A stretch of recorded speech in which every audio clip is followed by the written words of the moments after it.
Viva Voz, com Vera Magalhães. Vera Magalhães, boa noite, tudo bem? Oi, Carol, boa noite para você e para o Fernando, para quem nos ouve e nos assiste. Boa noite. Vamos para o nosso resumão aqui da semana que começou ainda no sábado passado, né, Vera, com a prisão preventiva de Jair Bolsonaro. Depois veio o trânsito em julgado das condenações do núcleo crucial da trama golpista. 6 dos condenados já estão cumprindo pena. Qual o peso histórico dessa semana que termina oficialmente, né, último dia útil hoje? É enorme, né, Carol? É inédito no Brasil generais cumprirem pena por tentativa de golpe. Não é inédito tentarem dar golpe, mas é inédito serem condenados e começarem efetivamente a cumprir essas penas. Eu acho que muita gente imaginou que não ia dar em nada, todo aquele conjunto de coisas revelado pela Polícia Federal, depois corroborado na denúncia do Procurador-Geral da República, Paulo Monet, e que a primeira turma do Supremo Tribunal Federal considerou como tentativa de golpe de Estado, de abolição violenta do Estado Democrático de Direito, formação de organização criminosa para praticar crimes contra o Estado Democrático de Direito, e aí resultou nessa condenação há muito tempo de regime fechado para um ex-presidente da República, também ele ex-militar, 4 generais, 3 generais que integraram o seu governo e um almirante que também foi seu ministro, e além dos civis condenados nesse mesmo núcleo. Então, é um peso enorme, são pessoas que tiveram muita importância no período recente da história brasileira e que agora estão presas, efetivamente. Alguns presos em instalações militares, outros presos, um deles só preso num presídio comum, que é o ex-ministro da Justiça, Anderson Torres, e um foragido. A gente tem aí o deputado Alexandre Ramagem nos Estados Unidos, fugiu e até aqui a gente não sabe o que vai acontecer com ele, como é que vai ser chamado a cumprir também ele a pena a qual foi condenado. Então, peso histórico enorme, sobre o qual vai se estudar no futuro, é a primeira vez que tem ali algum tipo de accountability para a tentativa de golpe de Estado na história recente do Brasil. Quando a gente redemocratizou o país, a gente não fez o julgamento dos nossos militares, a anistia englobou todos os crimes cometidos no período, isso foi diferente do que fizeram outros países como a Argentina. Muitos historiadores acham que isso cobrou um preço do Brasil, fez com que não se tivesse ali temor de tentar de novo solapar a democracia, e por isso a gente tenha vivido o que viveu agora nesse período recente do governo Bolsonaro, mas o fato é que agora o Supremo, a despeito de toda a pressão, conseguiu concluir esse julgamento e a gente tem o cumprimento da pena. Então, realmente foi uma semana que vai ser contada nos livros de história no futuro. Uhum. Agora, Vera, quais as chances de Bolsonaro ou de outros serem beneficiados com uma redução de pena ou pelo menos com uma prisão domiciliar nesse momento? Fernando, eu vejo cada vez menos espaço para redução de pena. Aquele projeto de anistia ampla, geral e restrita está morto, e o projeto que foi entregue para ser relatado pelo deputado Paulinho da Força, também acho que tem pouquíssima chance de avançar. Por mais que se fale, vamos avançar agora com esse projeto, a gente está aí no fim do ano, ninguém muito olhando para isso, a população brasileira alheia a isso, olhando para outras coisas, para a economia, para quem serão os candidatos no ano que vem, para questões que dizem muito mais respeito ao seu dia a dia como segurança pública, e não tem esse clamor, essa grande mobilização nacional pela redução das penas. Pelo contrário, esse caráter histórico disso que se está vivendo, eu acho que acaba abafando uma reivindicação que é de uma fatia minoritária dentro da própria direita por reduções dessas penas. Quanto à prisão domiciliar e outros benefícios, a PGR hoje se manifestou a favor da concessão de prisão domiciliar para o general Augusto Heleno, ex-ministro do GSI. Durante a semana ele se submeteu aí a exame de corpo de delito e relatou que sofre do mal de Alzheimer desde 2018. Entregou ali pareceres, documentos nesse sentido. Então, o procurador-geral Paulo Gonet reconheceu que as circunstâncias postas indicam a necessidade de reavaliação da situação prisional dele e indicou uma prisão domiciliar para ele, que tem 78 anos já. O Jair Bolsonaro também sofre de condições de saúde graves, mas teve o incidente do sábado com a tornozeleira eletrônica, que certamente vai ser levado em consideração e pode dificultar a concessão de prisão domiciliar no caso dele. Mas tem o caso do Collor, que também é ex-presidente e que está em domiciliar, mas é diferente. Não houve, no caso do Collor, nada que que indicasse uma tentativa de fuga. E num processo em que já houve uma fuga. Então, tudo isso funciona como agravante no caso do Bolsonaro e dificulta a concessão de uma domiciliar no caso dele, mas os advogados vão seguir tentando. Vera, qual o impacto político do fato do Bolsonaro estar isolado para a definição da candidatura de direita à presidência da República?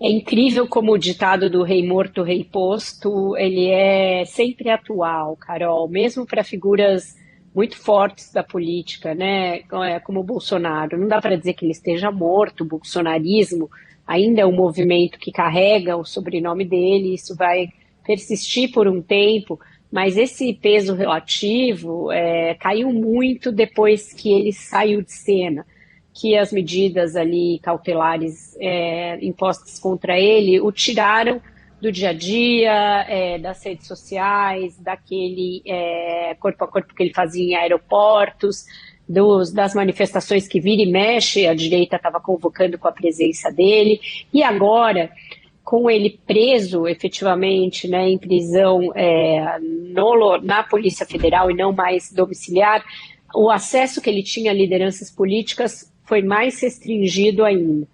E isso deve ter mais impacto na capacidade que ele terá de ser a pessoa que vai definir os destinos da direita. É claro que ele ainda vai ser ouvido, claro que a família vai fazer esse meio de campo, vai fazer essa ponte, mas me parece, passada uma semana e conversando com muita gente, que não tem mais aquele temor reverencial em relação ao Bolsonaro, a coisa de que se o Bolsonaro não colocar a mão sobre a cabeça do escolhido e disser, é você, ele não pode nem sair de casa. Isso está se perdendo há um tempo e nessa semana se perdeu mais rapidamente e de forma mais acentuada e mais clara. As pessoas começam a conseguir verbalizar que o Bolsonaro não é tão importante, as pessoas da direita, coisa que até algumas semanas ainda não acontecia, ainda pelo menos no protocolo, na fala daquela coisa, não, quem vai definir é o Bolsonaro. Agora você pergunta, quem vai definir é o Bolsonaro?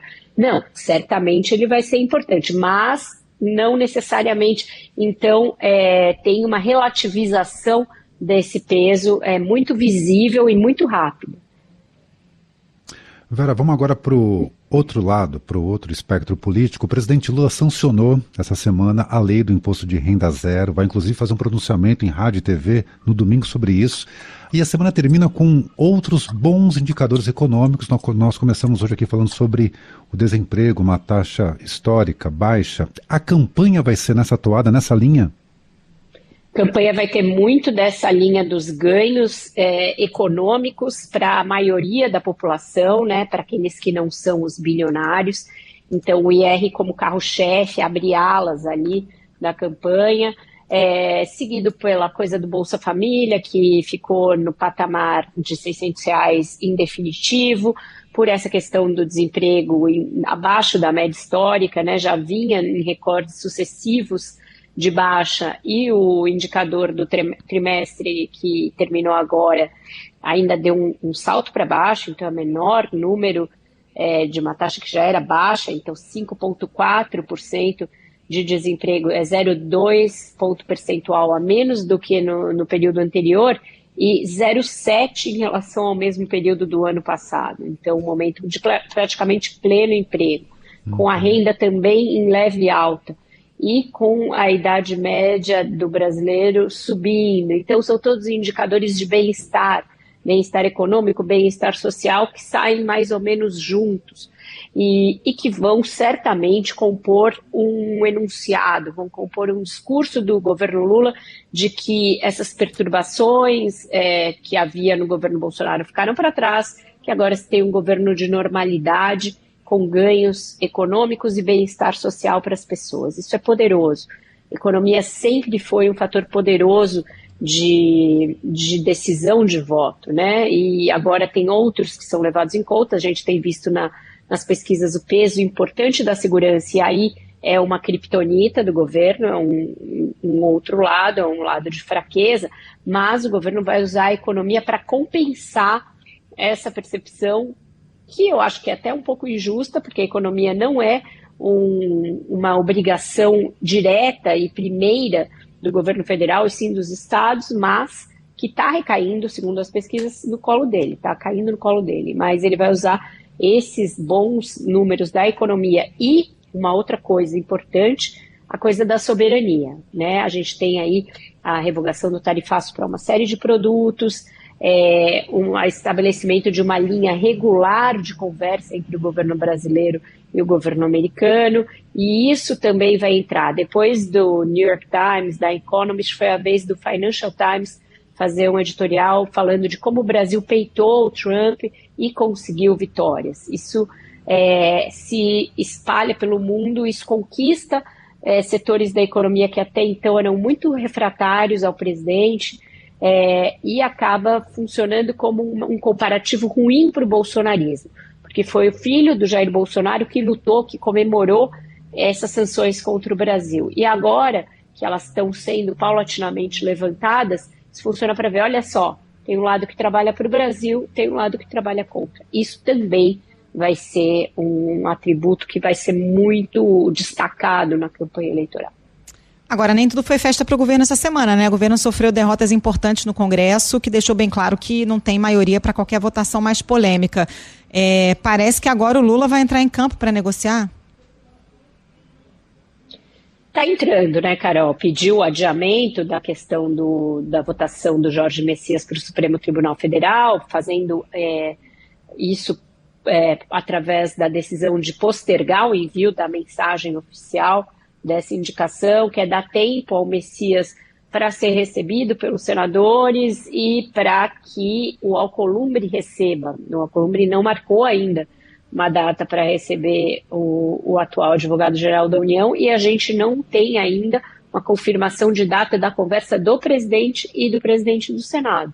Tudo isso é condição sine qua non, praticamente, para que ele tenha uma tramitação mais segura, mais tranquila na casa. Então, o governo está entendendo que a ameaça não era só uma ameaça e que havia um risco concreto de rejeição do primeiro nome que seria rejeitado para o Supremo desde a história da República. Então, segurou um pouco, pisou no freio e vai tentar se rearticular com o Senado. Com a Câmara, a gente sabe que a situação é ainda mais complexa, é mais distante a relação entre o Lula e o Hugo Mota, e, de fato, fica difícil imaginar que o governo vai ter vida tranquila. É só quando os fatos pressionam que aí o governo tem alguma chance. Por exemplo, diante desse monte de operação mostrando desvios violentos, aí, sonegação fiscal e tal, o projeto do devedor contumaz, que estava ali sendo deixado de lado, ganhou tração.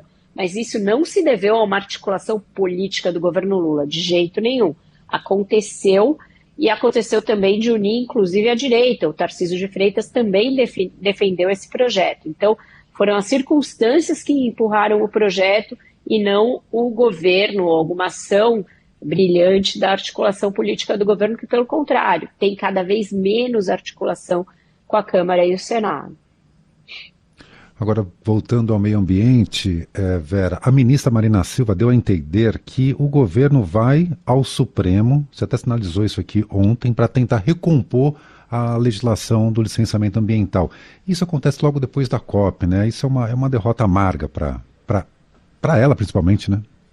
Derrota amarga, principalmente para ela, né, Fernando? Que eu acho que é, na verdade, quem liga para isso. Se for olhar lá no fundo do coração do Lula ou do Palácio, eles devem achar que tudo bem, né? Também era muito duro o licenciamento, realmente tinha exageros na legislação. Se você for perscrutar a alma profunda desse pessoal, que é mais desenvolvimentista, vai achar que licenciamento é, na verdade, um pé no saco e que acabava freando o desenvolvimento. Mas ela não. Ela sabe que o que se fez ali no Congresso praticamente torna acessória a necessidade de você ter um licenciamento ambiental. Tem autodeclaração, tem fast track para concessão de licença, tem uma série de licenças aí, de flexibilizações que tornam a coisa muito mais frouxa e muito mais difícil de controlar. Então, ela vai pressionar para que se vá ao Supremo.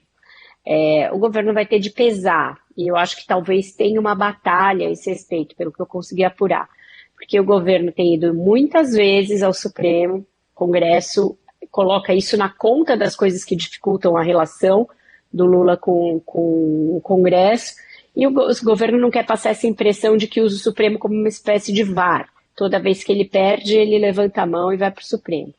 Mas a Marina vai pressionar, vai dizer que tem que ir porque é grave o que aconteceu. Então, vamos ver se ela vai ter ali força para convencer a Casa Civil e o Palácio a comprar mais uma briga com o Congresso, judicializando essa questão.